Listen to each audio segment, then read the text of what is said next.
A single bowstring creaked. Below them, in the sea of long, golden grass, the ground warriors lay in total camouflage. Their bodies were painted with the colors of the earth: ochre, charcoal, and clay. Their focus was so absolute that they ignored the cold scales of snakes slithering across their ankles. For the sake of the mission, they had shed their humanity and become the predators of the tall grass.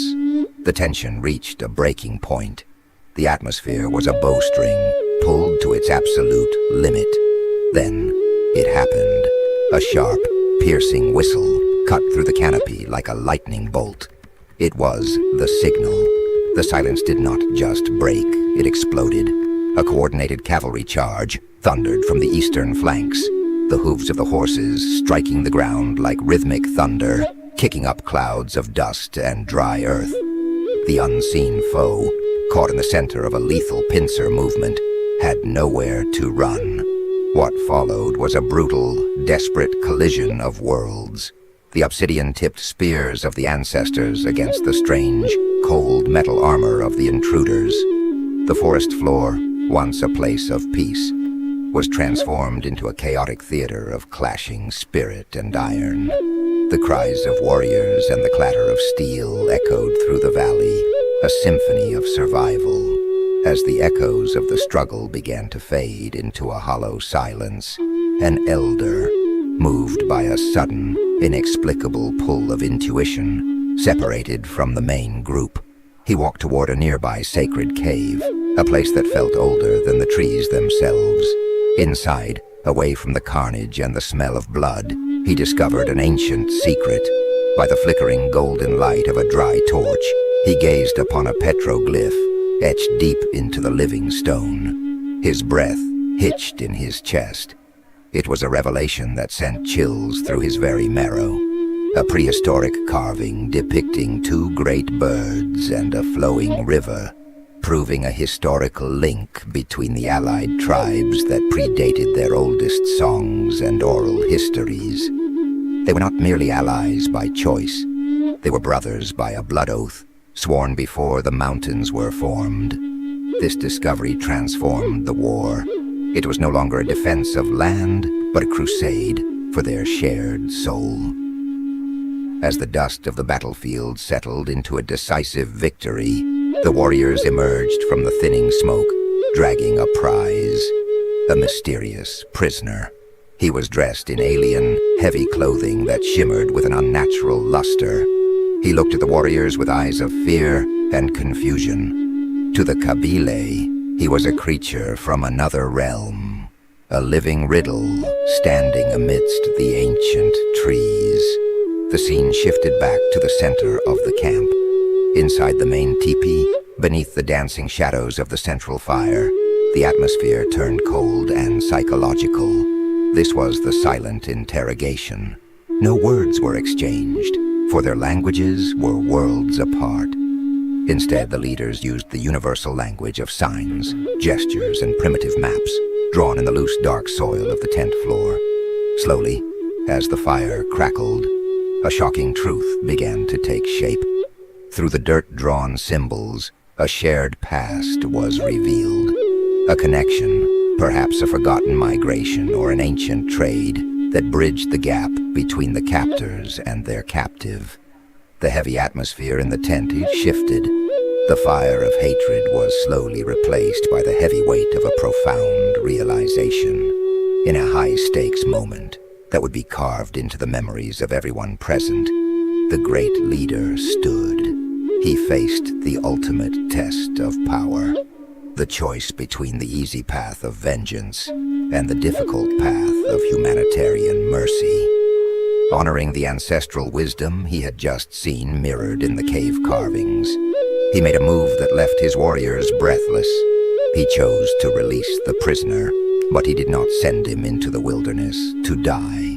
He provided the man with dried meat, a water skin, and a sturdy cloak. It was a gesture that defined his leadership, not by the enemies he had broken, but by the humanity he had refused to lose. He was teaching his people that a true warrior's greatest weapon is his heart. The chapter closes with the tribe in a state of absolute, vibrating vigilance. The release of the prisoner was not an act of surrender or weakness, but a calculated movement toward a higher moral ground. However, everyone knew that mercy often comes with a price. The threat was far from over. It was merely changing shape. While the shaman sat motionless by the sacred fire, his eyes rolled back as he read the swirling indigo patterns of the smoke for the enemy's next move. The warriors did not rest. Under the silver glow of the moon, they underwent high-speed drills. Their horses galloped through the perimeter of the camp, and the flash of obsidian spears reflected the starlight. The unbroken alliance between the mountain hawks and the river wolves was now forged in something stronger than iron. It was forged in blood, secret history, and a shared future. They stood as a unified wall against the gathering storm on the horizon. The Redlands were no longer just a territory. They were a sanctuary, a holy ground protected by the mercy and the might of those who truly knew its secrets. The prisoner is released, but the shadow of war only grows darker. Can the terrifying end envisioned by the shaman in the smoke be stopped?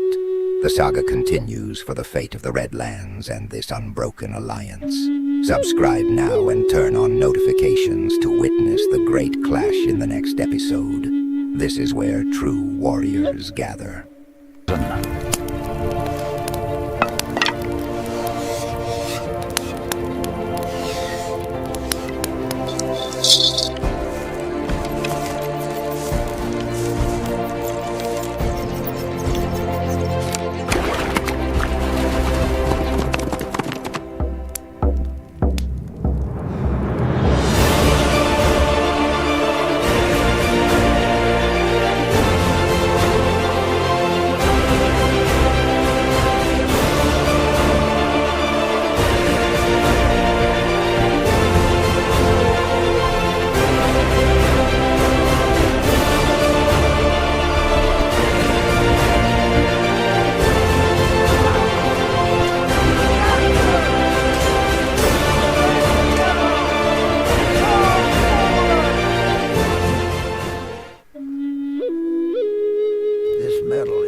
The struggle for survival has reached its breaking point. Ancient wisdom now stands face to face with a technologically superior foe. Can bone and horn withstand the bite of cold iron? From the depths of a shaman's trance to a high-stakes midnight infiltration, the Redlands are about to witness the ultimate intersection of faith and steel. Watch closely, for the fire of destiny is about to consume the world. The Redlands had become a crucible of necessity. The tribe, once masters of the forest and river, now faced a technologically superior foe whose weapons carried the cold, unnatural glint of forged iron. In the heart of the village, the elders gathered not to pray, but to analyze. They scrutinized captured iron tools with the curiosity of scholars and the desperation of the hunted. They marveled at the weight, the edge, and the durability of this foreign metal, realizing that their traditional obsidian and wood would no longer suffice. In a display of radical innovation, the camp became a workshop of survival. Warriors worked tirelessly, thickening their wooden shields with layers of cured bone and the hardened horns of great elk. Each shield was a masterpiece of composite defense, designed to deflect the heavy strikes of iron blades. Simultaneously, their allies from the river wolves began teaching the mountain hawks a long-forgotten art, silent underground tracking. By pressing their ears to the earth and feeling the minute vibrations of distant footsteps, they learned to detect the enemy's movements long before they appeared on the horizon. Yet, even as they prepared for a war, the shadow of famine loomed over them. The granaries were empty, and the hunters returned with little to show, but the tribe's spirit remained unbroken. In a moment that would be remembered as a symbol of their unshakable solidarity, a small child, barely old enough to walk, found a single withered berry in the frost. Instead of eating it, he walked to a weary warrior and placed the berry in his hand. It was a silent testament to their collective soul. If one was to go hungry, they would all go hungry together. As the physical preparations reached their peak, The atmosphere shifted into the mystical. The shaman, draped in the skins of ancient predators, entered a deep, sacred trance. He sat at the center of a circle of aromatic cedar smoke, his eyes rolling back as he departed the physical realm. The air was filled with the rhythmic, hypnotic pulse of a handmade drum, a sound that mimicked the very heartbeat of the earth. In this state of elevated consciousness, the shaman received a spiritual vision. He saw the enemy leader, a man of cold iron and colder eyes, standing atop a treacherous, mist-covered battlefield. He saw the layout of the land, the hidden traps, and the narrow passages where the ancestors' voices whispered the secrets of victory. Guided by these ethereal spirits, the shaman reached into a bowl of sacred clay and painted a new symbol of courage across his brow. When he finally emerged from his trance, the message was clear. The time to strike had arrived. The village transformed into a theater of ritual. Warriors walked down to the ice-cold rivers, immersing their bodies in the freezing currents to purify their spirits of fear and hesitation. They stood shivering, but resolute, the water washing away the dust of the camp. Back at the fires, they consecrated their weapons in the thick, rising smoke of sage and sweetgrass, asking the ancestors to guide their spears. Near them, the women sat in circles, their fingers moving with lightning speed as they wove garments of war. They didn't just sew. They wove songs of bravery into the very fabric of the gear, ensuring that every warrior carried the prayers of their mothers and daughters into the fray. The sun dipped below the jagged peaks of the Red Lands, signaling the hour of the final decision.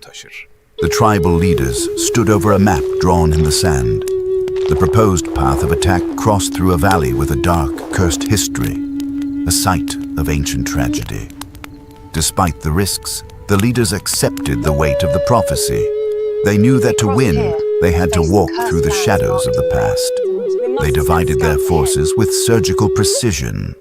A small, elite guard was left behind to protect the camp, the children, and the elders. The main war party, the strongest and most disciplined, prepared for a high-stakes infiltration. To ensure total silence, the horses' hooves were muffled with thick furs, turning the thunderous gallop into a ghost-like whisper. Communication was reduced to coded bird calls, the hoot of an owl for advance, the cry of a hawk for danger. Under the silver, judging eye of the moonlight, the war party reached the secret river crossing. They moved like shadows through the water, their breath held tight in their chests. Every splash was a potential death sentence. The tension was a living thing, coiled and ready to snap. They navigated the jagged rocks and the swirling mist, guided by the shaman's vision, until they reached the enemy's perimeter. Then, the tension shattered. The prophecy was fulfilled in a sudden, violent explosion of action. The final conflict erupted not with a roar, but with a surprise spear volley that rained down from the darkness, catching the ironclad invaders off guard. The composite shields of bone and horn held firm against the first counterstrikes, proving that the innovation of the spirit could rival the technology of the forge. The chaos was absolute. The air was thick with the scent of smoke, the sound of clashing metal, and the battle cries of two tribes fighting as one. Through the center of the carnage, the great leader emerged. His eyes burned with the fire of destiny, a light that no iron could extinguish. He did not look for common soldiers. He sought the heart of the enemy. Charging directly toward the enemy commander, the leader raised his consecrated spear. This was no longer a battle for territory.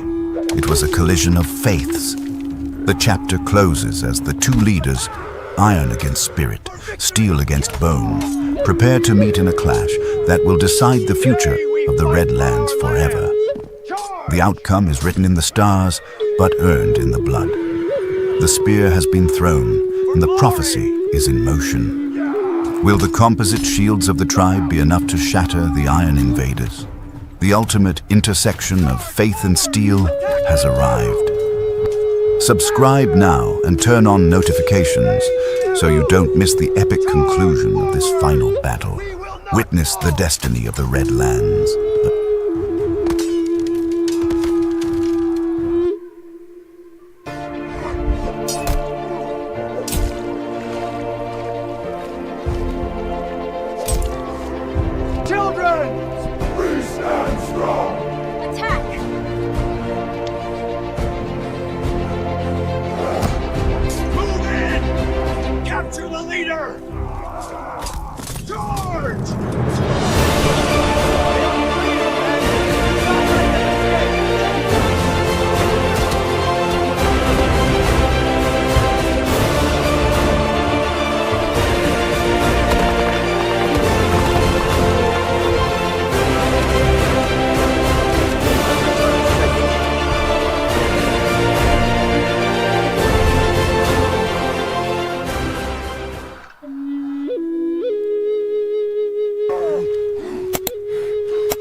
not just drink blood today.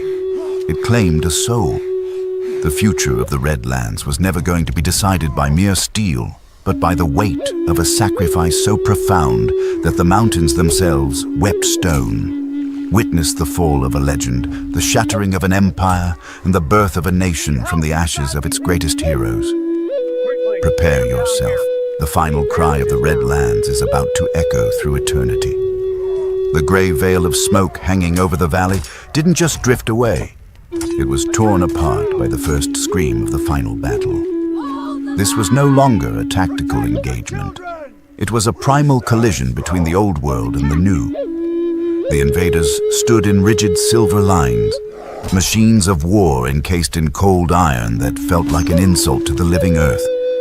Opposing them stood the unified tribes, their skin painted with the ashes of their ancestors and their shields reinforced with the bones of the great beasts they once hunted. When the two lines met, the sound was like a mountain splitting in two. The obsidian spears of the mountain hawks shattered against the iron breastplates, but the warriors did not retreat. In the eye of the storm, the two tribal leaders stood back to back, a singular island of defiance in a sea of steel. When the great leader's horse was hamstrung by a hidden blade, the world seemed to slow down. As he fell, his warriors did not falter. They surged forward, throwing their own bodies onto the enemy's blades to form a living rampart of flesh.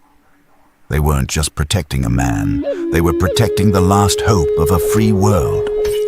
Blood soaked into the dry clay, turning the Redlands into a literal haunting reality.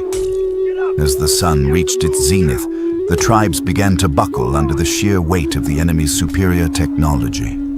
It was then that the legendary elder, the man who carried the tribe's songs in his lungs and its history in his scars, made a choice that would be whispered for 1,000 winters. He looked at the great leader one last time, a silent goodbye passing between them, and began to run toward the Devil's Throat, the narrowest, most unstable pass in the high peaks. "Follow me, you hollow men of iron," he bellowed, his voice echoing like a thunderclap. The arrogant invaders, obsessed with capturing the heart of the tribe, pursued him into the suffocating darkness of the ravine. At the highest point, where the air was thin and the rocks groaned, the elder stopped. He didn't use a weapon.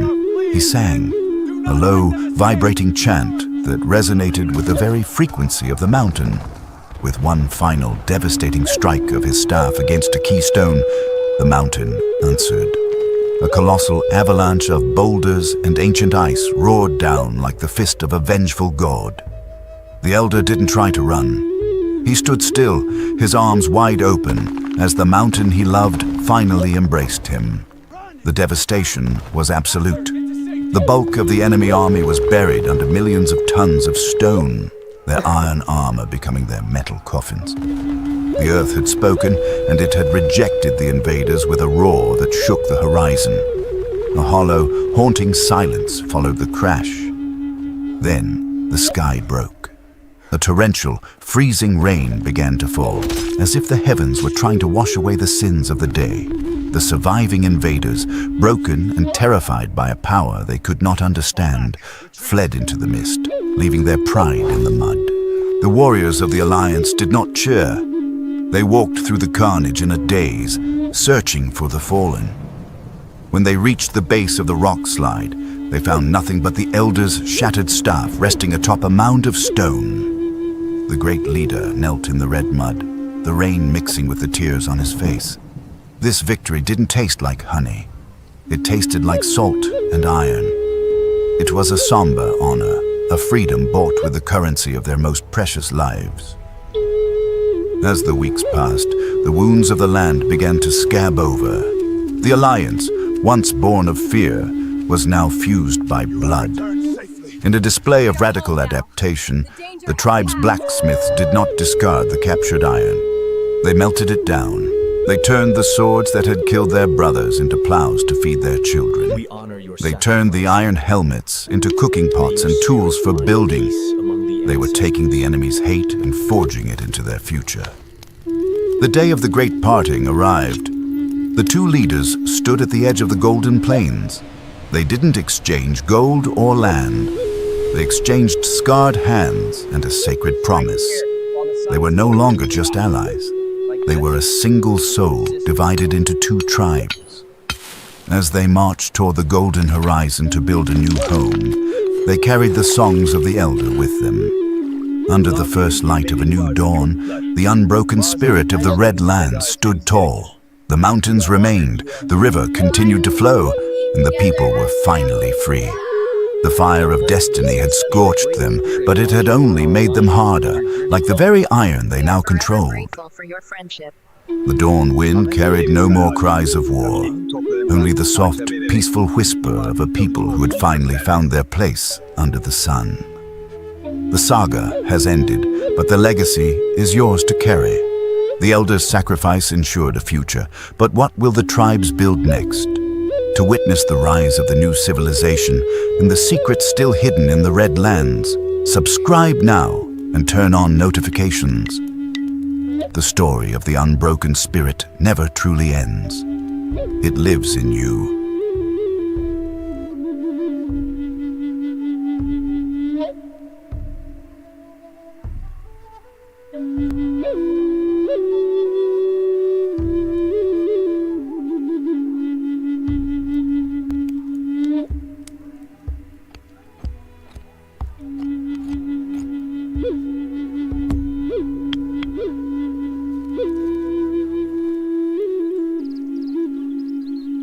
Try some of this stew. Thank you. The berries are very sweet.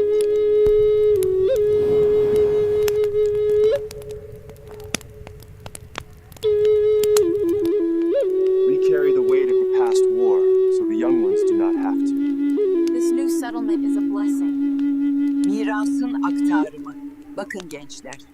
Kamp ateşinin bu titrek ışığında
When the war ends, the true struggle for survival begins.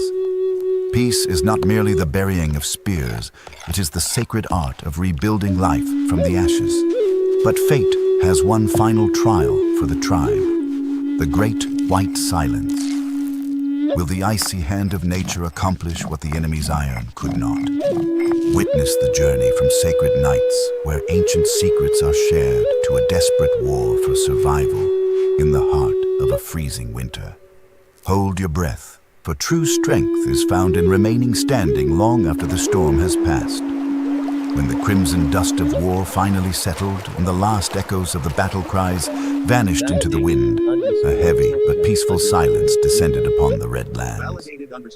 Dawn broke not for celebration, but for restoration. The tribe had awakened as masters of the earth, but the earth was weary, and the people even more so. Now was the time for hands that once gripped spears to hold wood-cutting axes and resin collection jars. The men ventured deep into the forest, sacrificing towering pines to prepare fresh timber for repairing shattered teepees and ruined shelters. The women gathered the thick resin weeping from the wounds of the ulu trees. This resin would bind not only the wood, but also the fragmented hopes of the tribe. The rhythmic sound of stones grinding corn began to echo in the heart of the camp once more. This sound was the most sacred song of life continuing and of abundance returning. Every arrowhead was resharpened and every bow was restrung, yet this time the target was not an enemy, but the game that would feed the tribe. Every action, every strike of a hammer was a monumental step toward stability. This restoration process was not merely physical. The soul of the tribe was being rebuilt as well. Under the stars, in the sacred light of the council fire, the leaders gathered. Chiefs of tribes that once held blood feuds now shared a single peace pipe. As the sacred smoke rose toward the heavens, the old enmities vanished along with it. The healers in this new era shared their ancient secrets with one another. The root lore of the mountain hawks merged with the water talismans of the river Wool. This exchange of knowledge under the stars made the bond between the tribes stronger than flesh and bone. Former enemies now stood side by side as brothers building a collective future. This was not just a peace treaty, it was an unbreakable alliance forged through shared rituals, shed sweat, and broken bread. The greatest power the Redlands had ever seen was this brotherhood. However, nature always crowns victory with one final test. The season turned, and with it came the great white silence.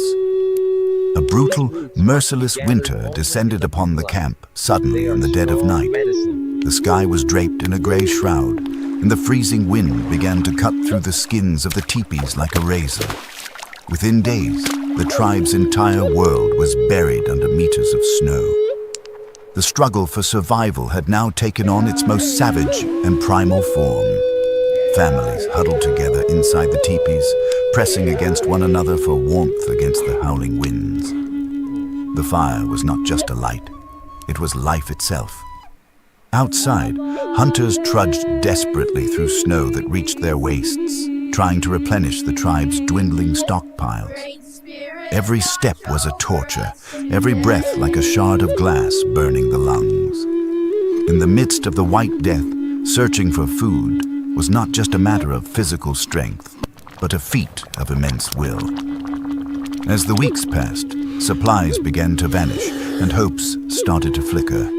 The cruel hand of winter began to mark the weakest among them, but this tribe was descended from those who refused to be broken. Even on the darkest nights, mothers in the grip of hunger continued to tell the tales of the ancestors to their children. A single morsel of food was divided among 10 people. Compassion was the only weapon that could defeat the cold. The resolve of the warriors remained as hard and unyielding as the frozen mountains.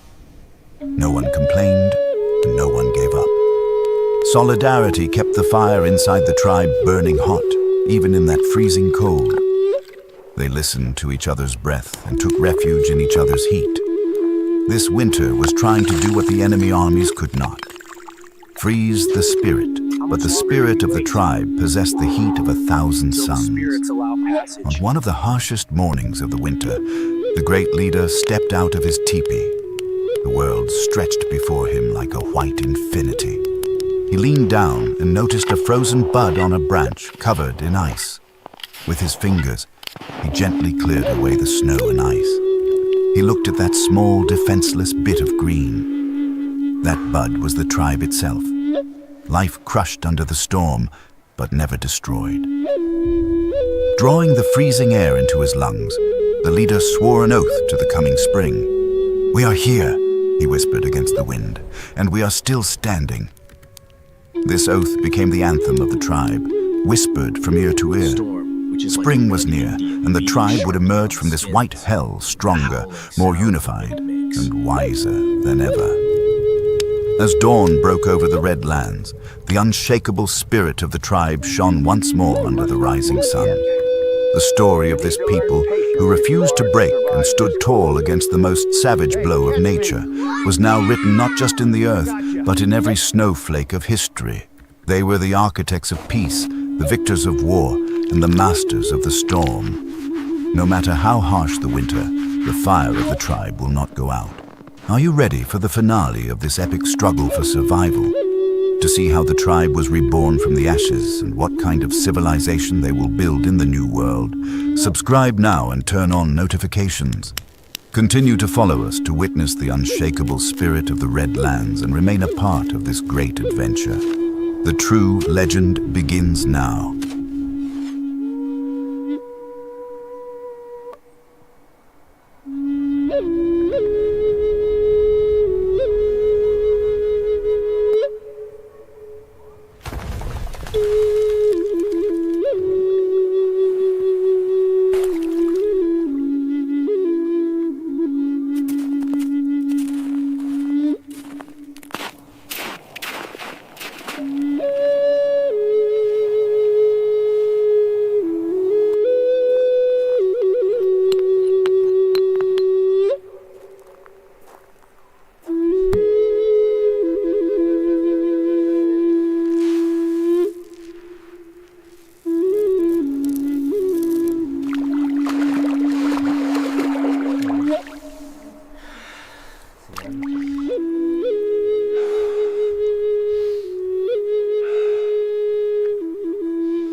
We name him Valley's Son.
The dust of departure settles into the soil of a new beginning. The screams of war have been replaced by the rhythmic sound of bone hoes piercing the earth, and cedar canoes gliding through the river. But this is more than just a settlement story.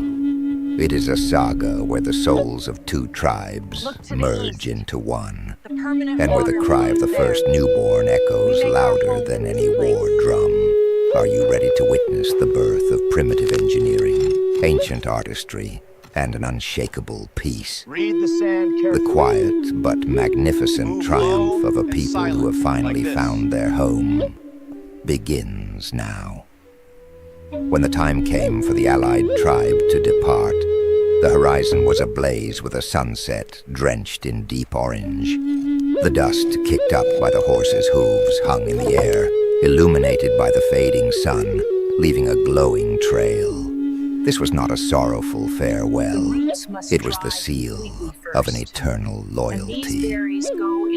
As the silence of their departure settled, it was quickly filled by the sounds of creation rising from the heart of the main tribe.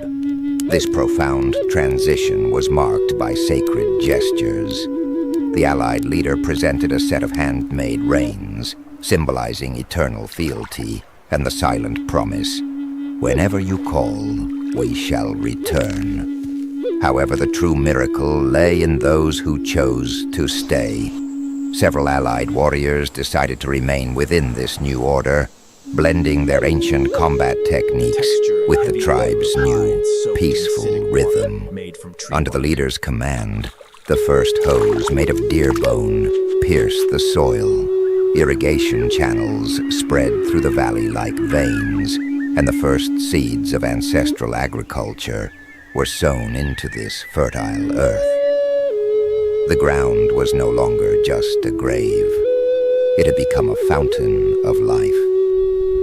Craftsmanship became the vibrant heartbeat of the village. Massive cedar trees were hollowed out using controlled embers, creating canoes that glowed with the red light of the coals as they were shaped. Every hand was busy, from the intricate beadwork on cradle boards to the obsidian lethality of new spears. Every detail was crafted with devotion. Women gathered in sacred circles, using ancient methods to preserve the harvest, while the youth learned the absolute focus of the archer and the iron discipline of the hunt. The camp transformed into a masterpiece of primitive engineering under the hands of the people. Hidden watchtowers rose within the high canopy of the forest. They looked like natural growths of the wood, but possessed the piercing eyes of a hawk. Stone-lined torch paths illuminated the nights, and obsidian-tipped spears glinted with lethal precision in the firelight. Even the most mundane tasks became sacred rituals. The harvesting of wild honey, the tanning of thick leathers with bark acids, and the crushing of ochre into vibrant paints. The fleeting cry of victory had now become a permanent song of life. A profound spiritual peace reigned over the valley. The shaman began to carve the bloody history of the war and the sacred promise of peace onto the cave walls. These etchings were a memory that would remain for 1,000 years. The leader began each day by donning the totem of the late elder. His wisdom served as a compass for every decision made. A new sense of social harmony emerged throughout the village. And then in the middle of a quiet night, a miraculous sound broke the silence. The cry of the first baby born in the new camp. This sound was felt more deeply than the most powerful war drum the tribe had ever heard. It was the triumph of life over death. As winter preparations began, as wood was stacked, furs were oiled, and medicinal herbs were dried, the tribe gathered under the full moon for a ceremony of immense gratitude. Fear had been replaced by planning, and chaos by a peaceful order. Before the first snowflake of winter could fall, a massive totem pole was raised at the very center of the village. This pole was not merely a wooden monument. It was the physical proof of an unbroken legacy that merged the symbols of two tribes into one body. The wolf and the hawk were carved into the same wood, entwined forever. This was the symbol of the tribe's eternal unity and indivisible strength. The future was no longer a dark uncertainty. It was a solid foundation upon which they stood. Children would grow up in the shadow of this totem, and warriors would find rest in its presence.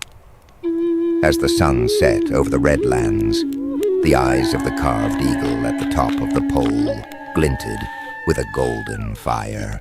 The tribe had finally found its home. They were no longer just survivors. They were the true masters of the forest, the river, and the soil.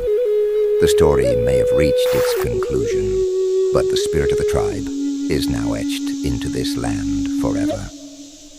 As the wind blows through the pines, it no longer whispers the mourning of the past, but the hope of the future. The leader, looking down at the village from the ridge, saw the smoke rising from the teepees where his people moved in peace.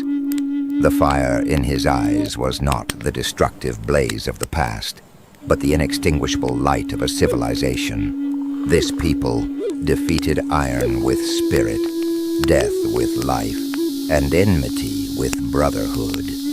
Their saga will shine forever like a North Star, showing how to emerge from the darkness. The Red Lands may have been watered by their blood, but they will now flourish with their sweat and the laughter of their children. The unbroken spirit has found its home, and history has written this great awakening in letters of gold. 2 tribes, 1 soul, and a legacy that will never break. The journey of the Redlands has reached its magnificent home, but the story lives on in every one of us. To witness more epic tales of courage and the indomitable human spirit, subscribe now and join our community of warriors. Don't forget to turn on notifications to stay tuned for our next legendary adventure. The dawn is here, and the future is ours.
Bu ne bantıymış acaba?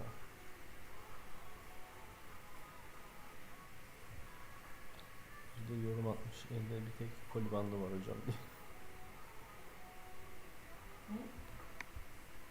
Bant atmışsın ya. Ne bantıymış acaba dedim de altına da biri yorum atmış. Hocam evde bir tek koli bandı var.